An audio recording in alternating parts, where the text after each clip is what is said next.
پہلی آیت آپ کے سامنے تلاوت کی ہے۔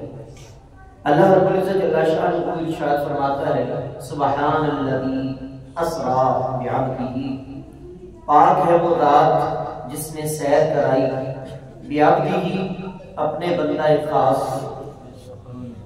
پاک ہے وہ ذات اسری جس نے سیر کرائی بعبدہ اپنے بندہ خاص کو، لیلاً رات کے تھوڑے سے حصے میں، من المسجد الحرام الى المسجد الاقصی، مسجد حرام سے مسجد اقصی تک، الذی بارکنا حولہ، وہ مسجد حرام اور وہ مسجد اقصی کے جس کے ارد گرد ہم نے بڑی برکتیں رکھی ہیں، لنریہ من آیاتنا، اور سیر اس لیے کرائی تاکہ ہم اس کو یعنی اپنے بندہ خاص کو دکھائیں، من آیاتنا اپنی بعض نشانیاں، انہ هو السمیع البصیر، بے شک وہ سننے والا بھی ہے اور دیکھنے والا بھی ہے۔ یہ آیت مبارکہ کا میں نے آپ کے سامنے رکھا کہ اللہ رب العزت جل شانہ کی آیت میں یہ بیان فرما رہا ہے کہ پاک ہے وہ ذات جس نے سیر کرائی۔ اب یہ جو سیر ہے، یہ جو ایک جگہ سے دوسری جگہ کا ٹریول کرنا ہے، سفر کرنا ہے، عام طور پہ اس کو ہم سفر نامہ سے تعبیر کرتے ہیں، اور جب کوئی سفر کر کے آتا ہے تو اس میں چند سوالات پر مبنی ہم تفتیش کرتے ہیں۔ اس میں ایک سوال یہ آتا ہے کہ بھی سفر کس نے کیا، سفر کس نے کرایا، سفر کب کیا، سفر کہاں سے کیا، سفر کہاں تک کیا، سفر کیوں کیا، سفر کس لیے کیا۔ یہ سوالات جب اکٹھے ہوتے جاتے ہیں تو ہمارے پاس اس سفر نامے کی پوری رودات سامنے آ جاتی ہے۔ اب سفر نامہ یہی ہے معراج کا کہ زمین سے عرش تک، فرش سے عرش تک حضور علیہ السلام تشریف لے گئے۔ اب لے جانے والا کون ہے، یہ سفر کرانے والا کون ہے؟ تو اللہ تعالیٰ ارشاد فرماتا ہے کہ اس نبی کے ساتھ صحابہ میں سے تو کوئی گیا نہیں، ورنہ وہ اس سفر کو بیان کرتا کہ بھئی حضور یہاں گئے، پھر یہاں گئے، پھر یہاں گئے، اور پھر یہاں سے وہاں گئے۔ لیکن حضور علیہ السلام کے ساتھ صحابہ میں سے تو کوئی صحابی ہے نہیں، لوگوں میں سے تو کوئی بندہ ہے نہیں۔ اب کرانے والا کون ہے؟ وہ چونکہ اللہ رب العزت اللہ شانہ ہے، اور جو ساتھ تھے وہ حضرت جبریل علیہ السلام تھے، لیکن جبریل علیہ السلام تک رسائی ہر بندے کی ممکن نہیں کہ ہر بندہ حضرت جبریل سے ملاقات کرے اور پھر پوچھے کہ بتاؤ جبریل حضور کہاں کہاں گئے تھے، ہمیں بھی بتاؤ۔ تو اس لیے اللہ فرماتا ہے اب تم تک اس سفر نامے کی رودات بیان کرنا مجھے رب العالمین کا کام ہے۔ میں تمہیں بتاتا ہوں، میں اپنے محبوب کو لے کر گیا ہوں کہ سبحان اللہ اسری، پاک ہے وہ ذات جس نے سیر کرائی ہے۔ سبحان اللہ، نبی لے جانے والا کون ہے؟ وہ اللہ ہے۔ کس کو لے کر گیا؟ ہی اپنے خاص بندے کو لے کر گیا۔ کس وقت لے کر گیا؟ لیلاً، رات کے تھوڑے سے حصے میں لے کر گیا۔ کہاں سے لے کر گیا؟ من المسجد الحرام، مسجد حرام سے لے کر گیا۔ کہاں تک لے کر گیا؟ الى المسجد الاقصی، مسجد اقصی تک لے کر گیا۔ سبحان اللہ، کیوں لے کر گیا؟ لنریہ من آیاتنا، تاکہ اپنی بعض نشانیاں دکھا۔ سبحان اللہ، سبحان اللہ۔ یہ جو سفر معراج ہے، اگر حضور علیہ السلام کے ساتھ کوئی اور ہوتا تو وہ اس سفر معراج کو بیان کرتا، لیکن اللہ رب العزت جل شانہ وہ خود لے جانے والا ہے، اس لیے خود ہی اس سفر معراج کو بیان بھی فرمایا۔ سبحان اللہ، اور فرمایا سبحان الذی اسری بعبدہ لیلا من المسجد الحرام الى المسجد الاقصی الذی بارکنا حولہ لنریہ من آیاتنا انہ هو السمیع البصیر، پاک ہے وہ ذات جس نے سیر کرائی اپنے بندہ خاص کو رات کے تھوڑے سے حصے میں مسجد حرام سے مسجد اقصی تک، تاکہ وہ مسجد حرام اور وہ مسجد اقصی کے جس کے ارد گرد ہم نے بڑی برکتیں رکھی ہیں، تاکہ ہم اس کو بعض نشانیاں اپنی دکھائیں۔ بے شک وہ سن بھی رہا تھا، وہ دیکھ بھی رہا تھا۔ سبحان اللہ۔ اب اس آیت مبارکہ کے چند معانی و مطالب کی طرف اگر ہم جاتے ہیں، یعنی تھوڑی سی گہرائی میں اگر ہم جاتے ہیں، تو اللہ رب العزت جل شانہ قادر مطلق ہے، اور وہ ذات مختار کل ہے، اس کے پاس ہر قسم کا اختیار ہے، وہ جو چاہے الفاظ استعمال فرمائے، لیکن اس کے ایک ایک لفظ کو استعمال کرنے میں کروڑہا حکمتیں ہیں۔ بے شک ممکن ہے ہماری عقل کی رسائی وہاں تک نہ پہنچے جس بنا پر اللہ رب العزت جل شانہ الفاظ کا چناؤ فرماتا ہے، الفاظ کو منتخب فرماتا ہے۔ اب بات یوں بھی ہو سکتی تھی کہ اللہ وہ ہے جس نے سیر کرائی، اللہ وہ ہے جس نے سیر کرائی۔ بات یوں بھی ہو سکتی تھی رب وہ ہے جس نے سیر کرائی، بات یوں بھی ہو سکتی تھی سیر کرانے والا وہ ہے جس نے سیر کرائی، یعنی کسی بھی پیرائے میں بات بیان ہو سکتی تھی، لیکن اللہ تعالیٰ نے لفظ سبحان کا جو ذکر کیا یہ اس بات کا تقاضا ہے کہ ارے یہ سفر معراج بظاہر تمہاری عقلوں میں آنے والا نہیں کہ رات کے تھوڑے سے حصے میں کیسے حضور علیہ السلام فرش سے عرش کی بلندیوں تک جا پہنچے، یہ تمہاری عقلوں میں آنے والا نہیں، اور تم اس بنا پر کہیں وہم میں اور وسوسے میں مبتلا نہ ہو جاؤ۔ تو اس لیے اللہ نے فرمایا سبحان اللہ، تم یہ دیکھو لے جانے والا کون ہے، لے جانے والا وہ ہے جو ہر قسم کے عیب سے پاک ہے۔ جب وہ ہر قسم کے عیب سے پاک ہے تو پھر اس کے لے جانے میں بھی کوئی عیب نہیں ہے۔ سبحان اللہ۔ پھر وہ جو لے گیا وہ ہر عیب سے پاک ذات ہے، جب وہ لے گیا تو پھر تمہاری عقل میں آئے یا نہ آئے، جس طرح اس رب کی ربوبیت تمہاری سمجھ میں آنے والی نہیں، اس طرح اس رب کا لے جانا بھی تمہاری سمجھ میں آنے والا نہیں ہے۔ دوسری بات یہ جو ہے نا سبحان اللہ، پاک ہے وہ ذات جس نے سیر کرائی، اس سے ایک بات یہ بھی سمجھ آتی ہے کہ کسی شے کو لے کر جانا اور ہے، بات سمجھیے گا ذرا، کسی شے کو لے کر جانا اور ہے اور کسی شے کا خود سے جانا اور ہے۔ حضرت ابراہیم علیہ السلام نے کہا تھا، اللہ رب العزت جل شانہ نے ان کے بارے میں قرآن مجید میں بیان فرمایا وَكَذَلِكَ نُرِي إِبْرَاهِيمَ مَلَكُوتَ السَّمَاوَاتِ وَالْأَرْضِ لِيَكُونَ مِنَ الْمُوقِنِينَ۔ حضرت ابراہیم علیہ السلام نے جب ارادہ کیا کہ وہ اللہ کی نشانیوں کو دیکھے تو اللہ تعالیٰ نے ان کو زمین و آسمان کی ملوکیت دکھا دی۔ اسی طرح حضرت موسیٰ علیہ السلام کے بارے میں اللہ نے فرمایا وَلَمَّا جَاءَ مُوسَىٰ لِمِيقَاتِنَا وَكَلَّمَهُ رَبُّهُ قال ربي أرني أنظر إليك قال لن تراني ولكن انظر إلى الجبل فإن استقر مكانه فسوف تراني۔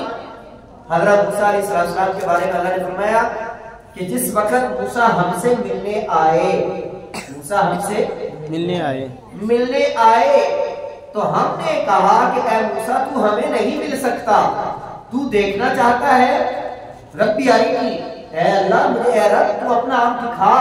تو اللہ نے کیا فرمایا قال لن ترانی، اے موسیٰ تو نہیں دیکھ سکتا، ولیکن انظر الی الجبل فإن استقر مکانہ فسوف ترانی، تو اس پہاڑ کو دیکھ لے، اگر تو یہ پہاڑ اپنی جگہ ٹھہرا رہا تو پھر تو مجھے بھی دیکھ لے گا۔ یہ نہیں فرمایا موسیٰ اگر تو ٹھہرا رہا، اے موسیٰ یہ پہاڑ اگر ٹھہرا رہا، اس پہاڑ پر میں اپنے نور کی تجلی کروں گا، اور یہ پہاڑ اگر ٹھہرا رہا، کیونکہ پہاڑ تو بڑا مضبوط ہوتا ہے، اگر یہ پہاڑ ٹھہرا رہا تو تم مجھے بھی دیکھ لے گا۔ اب جس وقت وہ تجلی فلما تجلی ربہ للجبل جعلہ دکا، جب اللہ نے وہ تجلی فرمائی جس کو مفسرین نے بیان کیا وہ سوئی کے ناکے کے برابر تھی، سوئی کے ناکے کے برابر تھی، اور کسی نے کہا کہ وہ تجلی جو تھی نور کی تجلی وہ اللہ رب العزت اللہ شانہ کے نوروں میں سے، اس کے نور میں سے کئی درجے چھوٹا سا ایک نور کا حصہ تھا، پورا نور بھی نہ تھا، وہ تھوڑی سی تجلی جب اللہ نے فرمائی تو جعلہ دکا، وہ پہاڑ ریزہ ریزہ ہو گیا، وہ پہاڑ اس تجلی کی تاب نہ لا سکا۔ بلکہ آگے بڑھئے اسی فلسفے کو سمجھنے کے لیے کہ اللہ فرماتا ہے لو انزلنا هذا القرآن على جبل لرأيته خاشعا متصدعا من خشية الله، فرمایا اگر ہم اس قرآن کو پہاڑوں پر نازل کرتے تو پہاڑ ریزہ ریزہ ہو جاتے۔ بے شک اس پہاڑ کو، اگر اس قرآن کو ہم پہاڑوں پر نازل کرتے تو پہاڑ کیا ہو جاتے؟ ریزہ ریزہ ریزہ ریزہ ہو جاتے۔ یہ قرآن کی بات ہو رہی ہے کہ قرآن رب کا کلام ہے، کلام کے اندر اتنی طاقت ہے کہ اگر وہ مضبوط پہاڑوں پر نازل ہو جائے تو پہاڑ ریزہ ریزہ ہو جائے، تو رب کی اپنے نور کی تجلی کی طاقت کتنی ہوگی. سبحان اللہ. فلما تجلی ربہ للجبل جعلہ دکا، جب اللہ نے اپنے نور کی تجلی فرمائی نا تو وہ پہاڑ ریزہ ریزہ ہو گیا. حضرت موسیٰ علیہ السلام نے اس پہاڑ کو دیکھا اور اس نور کی ہلکی سی تجلی کو دیکھا. اللہ قرآن میں فرماتا ہے وَخَرَّ مُوسَىٰ صَعِقًا، اور حضرت موسیٰ علیہ السلام بے ہوش ہو کر گر پڑے. فلما فاق، اور جب ہوش آیا تو کیا کہا؟ سبحان، اے اللہ تو پاک ہے. اب آئیے اسی آیت کی طرف. اللہ فرماتا ہے سبحان اللہ، وہ جو رب پاک ہے نا وہی اپنے محبوب کو لے گیا. سبحان اللہ. ادھر موسیٰ آئے تھے، بلایا نہیں تھا، وہ آئے تھے لیکن جانے کی طاقت نہیں رکھ پائے. ادھر اللہ رب العزت جل شانہ اپنے محبوب کو خود لے جانے والا ہے. تو اگر یہ ہوتا کہ حضور خود گئے ہیں تو اعتراض کر سکتے تھے کہ یہ کیسے چلے گئے، یہ تو ہمارے جیسے ہیں. لیکن اللہ فرماتا ہے نہیں، وہ خود نہیں گئے. سبحان اللہ اسرا، پاک ہے وہ ذات جو ان کو لے گئی ہے. سبحان اللہ. آپ نے دیکھا ہوگا کہ بعض اوقات یہ چھوٹا بچہ بیٹھا ہوا میرے سامنے، قاری صاحب کا صاحبزادہ، یہ اگر کسی شے کو اٹھائے اور پھینکے یا اونچائی کی طرف لے کر جائے تو کتنا پھینک لے گا. اور اگر قاری صاحب ان کے والد صاحب وہ کسی شے کو اٹھانے اور زور سے اوپر کی طرف لے کر جائے تو ان کے لے جانے میں اور ان کے لے جانے میں فرق ہوگا یا نہیں؟ یہ عام سی ایک میں مثال دے رہا ہوں، عام سی مثال. تو ان کے لے جانے میں، بچے کے لے جانے میں اور بڑے کے لے جانے میں فرق ہوگا نا. یہاں پر بھی یہی بات سمجھ لیجیے. اللہ فرما رہا ہے کہ سبحان اللہ اسرا، جو لے کر گیا ہے وہ تو سب سے بڑا ہے. سبحان اللہ. واہ واہ، وہ تو سب سے بڑا ہے. ارے کوئی خود سے جائے تو نہیں جایا جاتا. حضرت موسیٰ آئے تھے خود سے، وَقَالَ إِنِّي ذَاهِبٌ إِلَىٰ رَبِّي سَيَهْدِينِ. ابراہیم نے بھی کہا تھا میں رب کی طرف جاتا ہوں، لیکن وہ نہیں جا سکے اور وہ رب کی تجلیوں کی تاب نہ لا سکے. اور اللہ نے زمین و آسمان کی ملوکیت دکھا دی. لیکن یہاں اللہ فرماتا ہے سبحان اللہ اسرا، یہاں میں اپنے محبوب کو خود لے جانے والا ہوں. سبحان اللہ. تبارک اللہ یہ شان تیری، تبارک اللہ یہ شان تیری، تجھی کو زیبا یہ بے نیازی. کہیں وہ جوشے لنترانی، کہیں تقاضے وصال کے. سبحان اللہ. یہی سما تھا کہ پہ کے رحمت خبر یہ لایا کہ چلیے حضرت تمہاری خاطر کشادہ ہے وہ کلیم پر جو بند راستے تھے. سبحان اللہ. وہ راستے جو حضرت موسیٰ پر بند تھے وہ آپ کے لیے رب نے کھول رکھے ہیں. سبحان اللہ. سبحان الذی اسرا بعبدہ. دوسری بات یہ جو ہے نا کہ اسرا، سیر کرائی، سیر کرائی. میں ابھی صرف اس آیت میں ہوں، ذہن میں میرے بہت کچھ آ رہا ہے. حالانکہ میں وہ آپ کو پہلے بتایا کہ میں وہ تیاری میں نہیں تھا اور اس طرح سے کہ کیونکہ خطاب کسی اور نے کرنا تھا، وہ تو بعد میں پتہ چلا کہ ٹائم نہیں مل سکا اور میں بھی سارا دن مصروف تھا. لیکن ذہن میں اللہ کی طرف سے، رسول اللہ صلی اللہ علیہ وسلم کی نگاہ کرم سے بہت کچھ جو ہے وہ آ رہا ہے. سبحان اللہ اسرا، سیر کرائی. کیا کرایا؟ سیر کرائی. سیر کرائی. اب سیر کا تعلق جو ہوتا ہے نا وہ کس سے ہوتا ہے؟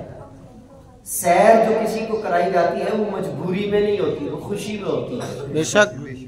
سیر جو ہوتی ہے وہ خوشی میں ہوتی ہے، یوں ہی نہیں ہوتی کہ چل بھائی سیر کرنے چلے. سیر کرانا دراصل اگلے کو بھی خوشی دینا ہوتا ہے کہ آؤ یار ذرا موڈ سیٹ ہو جائے گا، آؤ ذرا باہر چلتے ہیں. تو اللہ رب العزت جل شانہ اپنے محبوب کو جو سیر کرا رہا ہے وہ سیر کسی باغ کی سیر نہیں ہے، وہ سیر کسی پہاڑوں کی اور اس طرح کی چیزوں کی سیر نہیں ہے.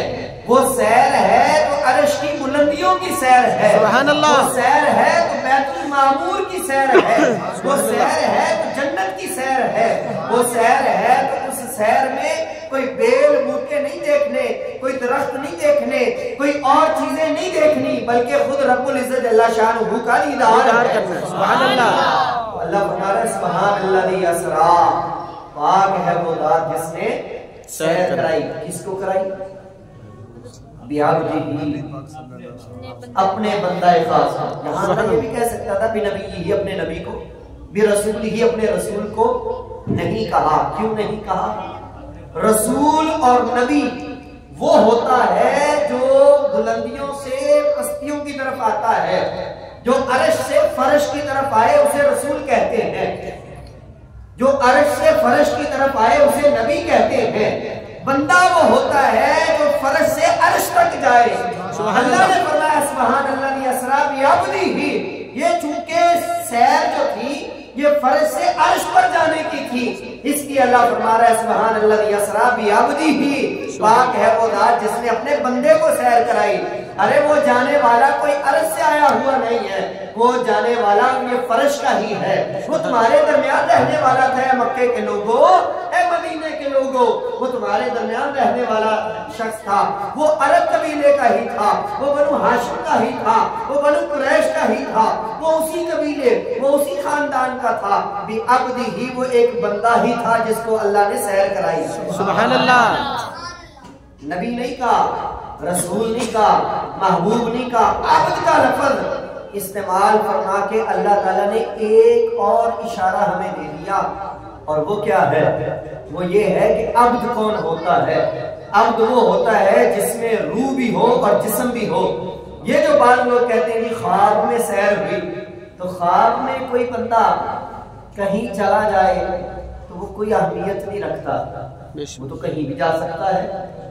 عام طور پہ ہم کہتے نہیں یار تو خوابہ جی سیرا کرتا پھرنا، اور کوئی حقیقت بھی کوئی سیر کر لیا. تو اللہ تعالیٰ ارشاد فرماتا ہے سبحان الذی اسری بعبدہ. پاک ہے وہ ذات جس نے اپنے بندہ خاص کو سیر کرائی. یہ عبد کا لفظ استعمال کر کے اللہ تعالیٰ نے یہ بات بیان فرما دی، یہ اشارہ دے دیا کہ وہ جو بندہ ہے نا وہ جسم والا بھی تھا، وہ روح والا بھی تھا، اور وہ فرش سے عرش کی بلندیوں پر جانے والا تھا. اس لیے اللہ نے فرمایا پاک ہے وہ ذات جس نے اپنے بندہ خاص کو سیر کرائی. سبحان اللہ. ایک اور اشارہ عبد کے ساتھ کہ یہ جو لفظ عبد استعمال فرمایا ہے نا اللہ رب العزت جل شانہ نے کہ بعبدہ ہی، اپنے بندہ خاص کو. اور یہ عبد کا لفظ اللہ تعالیٰ بار بار اپنے محبوب صلی اللہ علیہ وسلم کے لیے ہی استعمال فرماتا ہے. سورۃ النجم میں بھی جہاں معراج کا واقعہ بیان ہوا اس میں بھی اللہ نے یہی بات ارشاد فرمائی فَأَوْحَىٰ إِلَىٰ عَبْدِهِ اپنے بندہ خاص کی طرف وحی فرمائی جو اس نے وحی کرنی تھی. ایک ہے، اب اگلی بات بڑی توجہ ہے، قابل توجہ بات ہوئی. ایک ہے میں کہوں میں رب کا بندہ، ایک ہے کوئی میرا استاد کہے کہ جی میں رب کا بندہ، کوئی پیر صاحب کہے جی میں رب کا بندہ، کوئی عالم، کوئی مفتی، کوئی محدث کہے جی میں رب کا بندہ. لیکن ٹھیک ہے، ان کی بات اچھی ہے کہ وہ اپنے آپ کو رب کا بندہ کہہ رہے ہیں، لیکن جس کو رب کہے یہ میرا بندہ ہے. کیا بات ہے، ماشاءاللہ. جس کو رب کہے یہ میرا بندہ ہے، اس کے بندے ہونے میں تو شک ہی کوئی نہیں کہ جو اس کا ہو گیا. تو اللہ فرما رہا ہے سبحان الذی اسری بعبدہ. پاک ہے وہ ذات جس نے اپنے بندے کو سیر کرائی. بندے تو سارے اس کے ہیں مگر اس کا حقیقتاً وہی ہے جس کو رب کہے یہ میرا ہے. سبحان اللہ. حقیقتاً بندہ اس کا وہی ہے جس کو رب کہے یہ میرا ہے.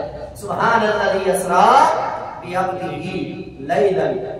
رات کو سیر کرائی، دن کو کیوں نہیں کرائی؟ آپ تو دن کو سیر کرتے ہیں. عام طور پہ مری جانا ہو، ناران کغان پہاڑی علاقوں کا سفر کرنا ہو تو بندہ کہتا ہے یار رات میں سفر کرتے ہیں، دن میں صبح صبح دیکھیں گے جا کے ساتھ. یعنی سیر جو اصل سیر ہے وہ تو دن میں کرنی ہے. یہ رات تو ایک سفر کا بہانہ ہے بس، ورنہ تو ہم نے جو ہے وہ دن کو سیر کرنی. یعنی ہم سیر کرتے ہیں دن میں اور دن کو ترجیح دیتے ہیں، اور اللہ فرما رہا ہے میں نے رات کو سیر کرائی، دن کو نہیں کرائی، دن کے اجالوں میں نہیں کرائی. یہ رات کو سیر کیوں کرائی؟ کیونکہ رات جو ہوتی ہے نا یہ محبوبوں کی ملاقات کا وقت ہوتی ہے. کیا بات ہے. رات کا جو وقت ہوتا ہے یہ محبوبوں کی ملاقات کا وقت ہوتا ہے. تو اللہ محب ہے، رب محبوب ہے.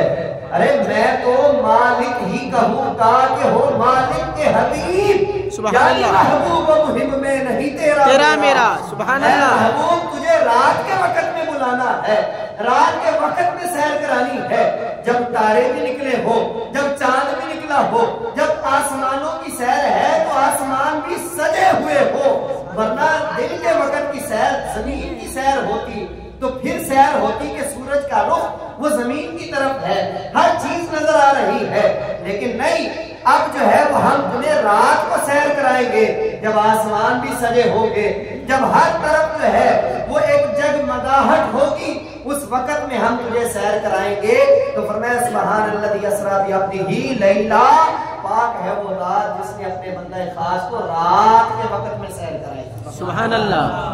اور پھر حضور علیہ السلام کو خود راتوں کا اشتیاق تھا، یہ بھی ایک نکتے کی بات ہے، یعنی آپ دیکھیے کہ آپ علیہ السلام جو عبادت کرتے ہیں ایکسٹرا عبادت، یہ فرائض کے علاوہ تو حضور علیہ السلام اضافی عبادت کرتے ہیں، وہ رات کے وقت میں کرتے ہیں، جس طرح قرآن میں ہے وَمِنَ اللَّيْلِ فَتَهَجَّدْ بِهِ نَافِلَةً لَكَ، اے محبوب یہ آپ راتوں کو اتنی دیر کھڑے رہتے ہیں، اے محبوب یہ تو آپ کے لیے نفل کی حیثیت ہے، تہجد کی نماز، کیونکہ حضور علیہ السلام اس کو فرض کی حیثیت سے ادا کرتے ہیں۔ اسی طرح سورۃ المزمل میں دیکھیں قُمِ اللَّيْلَ إِلَّا قَلِيلًا، راتوں کو قیام کرو مگر تھوڑا کرو، نِصْفَهُ أَوِ انقُصْ مِنْهُ قَلِيلًا، آدھی کر لو یا اس سے بھی کم کر لو، یعنی حضور علیہ السلام کو بھی شوق ہے راتوں کو ملنے کا رب سے، تو اللہ تعالیٰ نے بھی فرمایا محبوب ہم بھی تمہیں رات کو ہی اپنی طرف بلائیں گے، سبحان اللہ۔ جب تم چاہتے ہو راتوں کو ملنا ہم سے تو پھر ہم بھی تمہیں رات کو ہی ملیں گے۔ اس رات نے تارے دستے اج عرش سجایا، جانائے غاراں وچ روون والے نوں اج مہمان بنایا جانا، سبحان اللہ۔ وہ جو غاروں میں راتوں میں رونے والے ہیں ان کو عرش پر بلا کر اللہ رب العزت اللہ شان جو سیر کرا رہا ہے اس کو اللہ قرآن میں بیان فرماتا ہے کہ سبحان الذی اسریٰ بعبدہ لیلا، اب آگے من المسجد الحرام الی المسجد الاقصی، مسجد حرام سے مسجد اقصی تک سیر کرائی ہے۔ یہاں ایک بات تو یاد رکھیے گا، مسجد اقصی کیونکہ یہ ایک اختلافی مسئلہ بنا پڑا ہے اس وقت مذہبی لیول پر، یہودی کہتے ہیں ہماری ہے، عیسائی کہتے ہیں ہماری ہے، اللہ نے قرآن مجید میں بار بار اس کا نام لے کر ذکر کر کے یہ بیان کر دیا کہ اس کی نسبتیں اے بندو تمہارے نبی سے جڑی ہوئی ہے، سبحان اللہ۔ مسجد اقصی کی نسبتیں اے بندو تمہارے نبی سے جڑی ہوئی ہیں، میں سیر کرا رہا ہوں مسجد حرام سے مسجد اقصی تک۔ آج ہم غزوہ احد پہاڑ پر جب جاتے ہیں، جبل احد پر جب ہم جو ہے وہ سید الشہداء امیر حمزہ رضی اللہ تعالیٰ عنہ کی بارگاہ میں حاضری دیتے ہیں، اور جب ہم بدر کے میدان میں جاتے ہیں، جب ہم خندق کے مقام پر جاتے ہیں تو یہی سوچ کے جاتے ہیں نا یہاں ہمارے نبی کے قدم لگے ہوں گے، بے شک بے شک۔ تو پھر مسجد اقصی کی بھی حفاظت کرو کہ وہاں بھی اللہ نے اپنے محبوب کو سیر کرائی ہے، سبحان اللہ۔ من المسجد الحرام الى المسجد الاقصی الذی بارکنا حولہ، وہ جس کے ارد گرد ہم نے بڑی برکتیں رکھی۔ اب وہ برکتیں کیا ہیں؟ وہ برکتیں کیا ہیں جو اللہ نے رکھی ہیں؟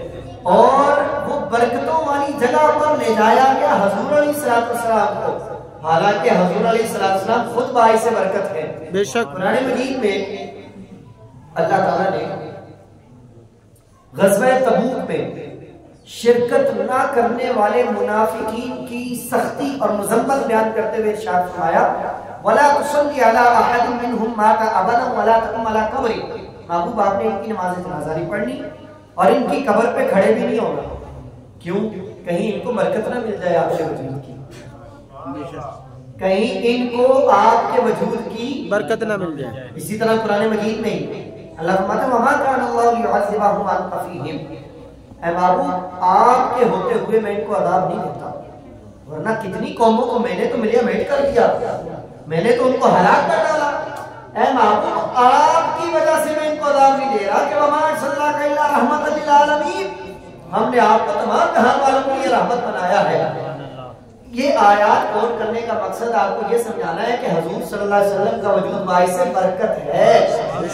وہ حلیمہ سعدیہ کی اونٹنی پر بیٹھے تو برکت آ جاتی ہے، وہ ابو ایوب انصاری کے گھر میں چلے جائیں تو برکت آ جاتی ہے، وہ حضور علیہ السلام کسی باغ میں چلے جائیں وہاں برکت آ جاتی ہے، وہ تھوڑے سے کھانے کو کئی افراد کے لیے پورا کر دیں کیونکہ برکت آ جاتی ہے، وہ اپنی انگلیوں کو پیالے میں رکھیں اور 1500 صحابہ پانی پی لے کیونکہ برکت آ جاتی ہے۔ سبحان اللہ۔ وہ نبی صلی اللہ علیہ وسلم ابو ہریرہ کے ہاتھوں میں موجود پیالے کو 70 افراد کے لیے پورا کر دے کیونکہ برکت آ جاتی ہے۔ تو پتہ چلا حضور صلی اللہ علیہ وسلم کا وجود جہاں لگتا ہے، جہاں پہنچتا ہے وہاں برکت آ جاتی ہے، اور یہاں اللہ فرما رہا ہے الذی بارکنا حولہ، جس کے ارد گرد ہم نے بڑی برکتیں رکھی ہیں۔ تو پتہ چلا کہ برکتیں پہلے کی تھیں، اور وہ برکتیں کون سی تھیں؟ وہ انبیاء کرام کی قبریں تھیں، وہ اولیاء اور صالحین کی قبریں تھیں۔ دراصل اللہ تعالیٰ ان برکتوں کو مزید بڑھانا چاہتا تھا، بڑی برکتوں والوں کو وہاں لے جا کر۔ سبحان اللہ۔ الذی بارکنا حولہ، اس کے ارد گرد برکتیں تو پہلے تھیں لیکن حضور کا وجود وہاں اس لیے لے جایا گیا تاکہ ان کی برکتوں میں اضافہ ہو جائے۔ سبحان اللہ۔ کیونکہ کچھ جنازے ایسے ہوتے ہیں کہ جن میں بندہ شرکت کرتا ہے بخشا جاتا ہے۔ سبحان اللہ۔ دوبارہ سنیے گا، کچھ جنازے ایسے ہوتے ہیں جن میں گناہگار بندہ شرکت کرتا ہے بخشا جاتا ہے، اور کچھ جنازے ایسے ہوتے ہیں پڑھنے والا کوئی نیک آ جائے تو مرنے والا بخشا جاتا ہے۔ سبحان اللہ۔ پڑھنے والا کوئی نیک آ جائے تو مرنے والا بخشا جاتا ہے۔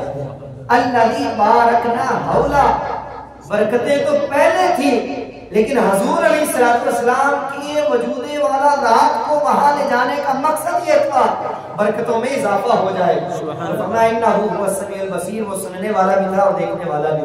اب واقعہ معراج بیان کرنا اس وقت چونکہ وقت نہیں تو میں صرف چند باتیں جو ہے وہ آپ کے گوش گزار کروں گا کہ آپ علیہ السلام کو جو معراج ہوئی وہ کیوں ہوئی، معراج کس وجہ سے کروائی گئی۔ ویسے 9-10 فتوحات ہیں لیکن چونکہ وقت بھی نہیں ہے، آپ تھک بھی گئے ہوں گے، اور خاص طور پہ محلے کا امام ہو، گھر کی مرغی دال برابر، وہ پھر جو ہے نا وہ اور حساب ہو جاتا ہے، اور پھر بندے کہتے ہیں کہ تعلق تو سنتے رہی جائے، تو اس لیے جو ہے نا وہ ہماری بھی کوشش ہوتی ہے باہر سے بندہ آئے کوئی نئی بات کر کے جائے تو وہ آپ بھی ترجیح دیں گے۔